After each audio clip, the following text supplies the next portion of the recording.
GS kitchen जायका में एक बार फिर आपका स्वागत है। आज की इस वीडियो में हम आपके लिए लेकर आए हैं बहुत ही टेस्टी और हेल्दी मूंग दाल के लड्डू की रेसिपी। इन लड्डुओं में प्रोटीन बहुत अधिक मात्रा में होता है, तो आप अपने बच्चों के लिए भी ये लड्डू बनाकर तैयार कर सकते हैं।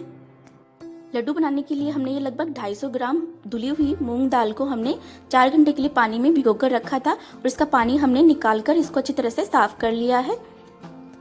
ये हमने लगभग 250 ग्राम दाल ली थी, तो भीगने के बाद में इसकी मात्रा ज़्यादा हो गई, तो एक बड़ी कटोरी हमारे पास ये दाल हो गई है। और ये हमने इसके बराबर ही हमने ली है बूरा, जितनी हमें यूज़ होगी उतनी हम यूज़ करेंगे इसमें से। और एक कटोरी हमने लिया है देसी घी, 20 हमने लिए हैं बादाम, थोड़े से हमने लिए हैं कटे हुए काजू, और सजाने के लिए हमने लिए थोड़ी सी पिस्ता कतरन, और ये हमने ली है 4 हरी इलायची।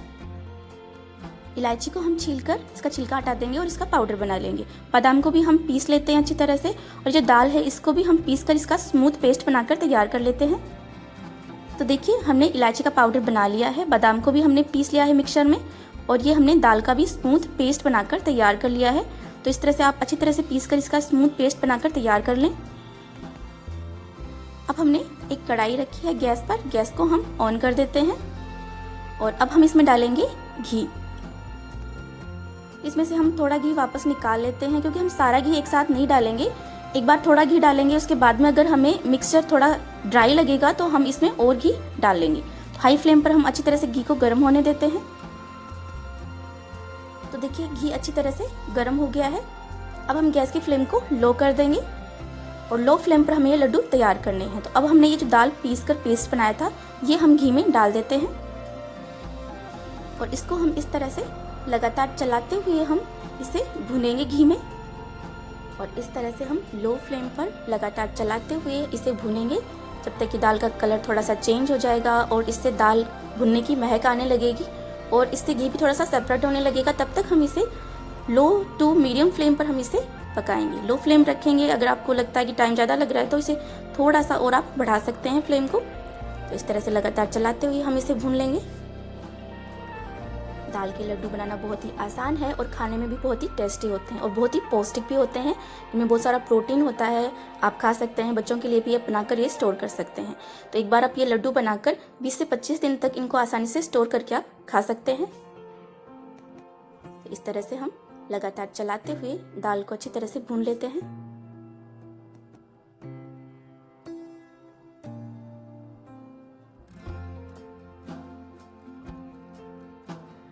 दाल को भूनते हुए लगभग 7 से 8 मिनट हो गए हैं। तो ये थोड़ी ड्राई लग रही है हमें, मिक्सचर थोड़ा ड्राई है, तो इसमें हम 2 चम्मच घी और डाल लेते हैं और अब हम इसे लगातार चलाते हुए हम इसे बिल्कुल इसी तरह से लो फ्लेम पर इसे भून लेते हैं।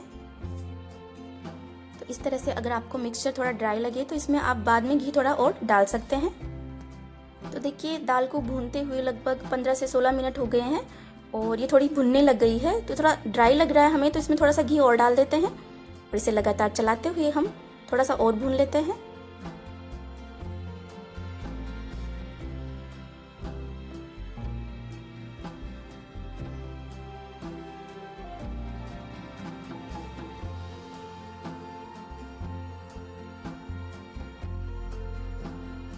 तो देखिए दाल को भूनते हुए हमें लगभग 20 से 25 मिनट हो गए हैं। बिल्कुल लो फ्लेम पर हमने 20 से 25 मिनट तक दाल को भून लिया अच्छी तरह से और अब ये दाल बिल्कुल भुन चुकी है, कलर भी चेंज हो गया है और इससे दाल भुनने की अच्छी तरह से महक भी आने लगी है और इससे घी भी सेपरेट होने लगा है। तो देखिए इस तरह से आपको कढ़ाई की तली में घी सेपरेट आपको दिखाई देने लगेगा। देखिए हम जूम करके दिखा देते हैं कि देखिए इस तरह से घी सेपरेट होने लगा है दाल से।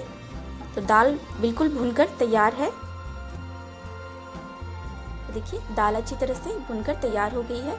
अब हम इसे ज़्यादा और नहीं भूनेंगे, तो गैस की फ्लेम को अब हम ऑफ कर देते हैं और दाल को ठंडा होने के लिए अब हम अलग बर्तन में निकाल लेंगे।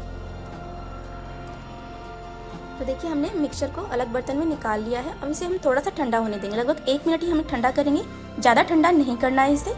तो इतना ठंडा करें आप कि जब आप इसे हाथ से इस तरह से छुएं तो आपको ये थोड़ा सा गर्म लगे, इस तरह से थोड़ा गर्म लगे पर हाथ जलना भी नहीं चाहिए, इतना ही गर्म रखना है। अब हम इसमें ये कटे हुए काजू डाल देते हैं, पिसे हुए बादाम डाल देते हैं और ये इलायची पाउडर भी डाल देते हैं। अच्छी तरह से मिला देते हैं। मिक्सर को आप एकदम ठंडा ना करें, अदरवाइज लड्डू बनाने में बड़ी प्रॉब्लम होती है और बिल्कुल मिक्सचर बिखर जाता है, भुरभुरा हो जाता है, लड्डू अच्छी तरह से नहीं बनते हैं। अब हम इसमें बूरा डाल देते हैं। तो बूरा हम एक साथ नहीं डालेंगे, पहले हम थोड़ी ही बूरा डालेंगे और इसको अच्छी तरह से मिक्स कर लेते हैं। उसके बाद में हम मिक्सचर को टेस्ट करके देखेंगे। अगर आपको मीठा सही लगता है तो इसमें और बूरा ना डालें। अगर आपको मीठा कम लगता है तो आप इसमें बूरा और डाल सकते हैं। तो हमने लगभग आधी कटोरी से थोड़ी ज़्यादा हमने इसमें बूरा डाल ली है। इसको हम अच्छी तरह से मिक्स कर लेते हैं। अगर लड्डू बनाते बनाते मिक्सचर बिल्कुल ठंडा हो जाता है और लड्डू बांधने में अगर आपको प्रॉब्लम हो रही है, मिक्सचर बिल्कुल बिखर जाता है, तो ऐसी सिचुएशन में आप उसमें 1 से 1.5 चम्मच आप इसमें गुनगुना दूध डालकर उसको अच्छी तरह से मिक्स कर लें और उसके बाद में आप लड्डू बनाएं। बहुत ही आसानी से लड्डू बनकर तैयार हो जाएंगे। अब देखिए, इसको हम हाथ से अच्छी तरह से मिक्स कर लेते हैं और इस तरह से अच्छी तरह से मिक्स करके हम थोड़ा सा मिक्सचर हम हाथ में लेंगे और आप अपने हिसाब से इसके लड्डू बांधकर तैयार कर लें। छोटे बड़े आप जैसे भी लड्डू बनाना चाहें इसी तरह से लड्डू बनाकर तैयार कर लें। अगर देखिए आप इसमें थोड़ा सा दूध डालकर 1-1.5 चम्मच दूध डालकर लड्डू बनाते हैं तो वो ज़्यादा दिन नहीं चलेंगे। लगभग 10-11 दिन आप आसानी से वो लड्डू स्टोर करके रख सकते हैं। अगर आप फ्रिज में स्टोर करके रखेंगे तो ज़्यादा दिन चलेंगे। तो देखिए, इस तरह से हमने लड्डू बांध लिए हैं। अब हम इस तरह से लड्डू बांधकर एक अलग प्लेट में निकाल लेते हैं और मिक्सर को आप इस तरह से हाथ से दबा के रख दें जिससे कि जल्दी ठंडा ना हो, ज़्यादा देर तक गर्म रहेगा। देखिए, इस तरह से हम लड्डू बनाकर अलग प्लेट में निकाल लेते हैं। तो इस तरह से आप अपनी पसंद की साइज के लड्डू बनाकर तैयार कर लें। इसी तरह से हम सारे मिक्सचर के हम लड्डू बनाकर तैयार कर लेते हैं।